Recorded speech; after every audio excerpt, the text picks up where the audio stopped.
आज हम class 2 science का डे 14 स्टार्ट करेंगे। हमारे पास पेज नंबर में 72 रीडिंग में गिवन है और पेज नंबर 73 जिस पे वर्कड आउट गिवन है, हम लोग उसे सॉल्व करेंगे। सबसे पहले पेज नंबर 72 पे जो हमारे पास रीडिंग का पेज है, मैं आपको एक्सप्लेन कर देती हूँ वो क्या है। सबसे पहले उसने हमारे पास ट्रांसलूसेंट ऑब्जेक्ट पूछा हुआ है, वो ऑब्जेक्ट जिनमें से लाइट पार्शियली पास होती हो, जैसे ट्रेसिंग पेपर, फ्रॉस्टेड ग्लास, ये वो और सम प्लास्टिक, ये वो चीज़ें हैं जिनमें से लाइट पार्शियली पास होती है। इसे हम ट्रांसलूसेंट ऑब्जेक्ट कहते हैं। आगे formation of a shadow, formation of a shadow हम किसी भी, अगर हम खुद या किसी भी ऑब्जेक्ट को सूरज के आगे रखेंगे, उसमें से जो एक नई डार्क शेप क्रिएट होगी उसे हम शैडो कहते हैं। शैडो किसी भी जगह पे हो सकता है, यानी हमारी अपनी बॉडी अगर हम अपनी और सूरज के सामने रखेंगे तो उसका भी एक नया डार्क शेप पैदा होगी जिसको हम शैडो कहेंगे। शैडो को टाइम के हिसाब से चेंज होता रहता है, ये पोजीशन और डायरेक्शन। जैसे अगर इवनिंग है तो उसमें हमारे पास शैडो की पोजीशन और डायरेक्शन, पोजीशन और शेप चेंज होगी।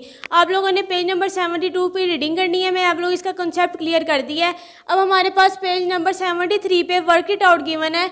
उसने कहा है observe object in your surrounding and list them down in the correct circle. उन्होंने कहा आप लोगों ने अपने इर्द गिर्द ऑब्जर्व करना है कौन सी चीज़ें ट्रांसपेरेंट हैं, कौन सी चीज़ें ट्रांसलूसेंट हैं और कौन सी ऑब्क्यू हैं। सबसे पहले हम ट्रांसपेरेंट लिखते हैं। हमारे पास कौन कौन सी चीज़ें ट्रांसपेरेंट होंगी?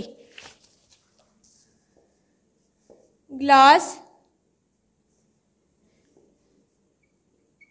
क्लियर प्लास्टिक, ये दोनों चीज़ें हमारे पास ट्रांसपेरेंट हैं।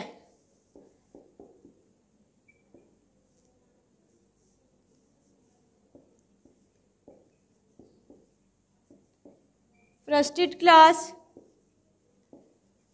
बटर पेपर, ये हमारे पास दोनों ट्रांसलूसेंट हैं।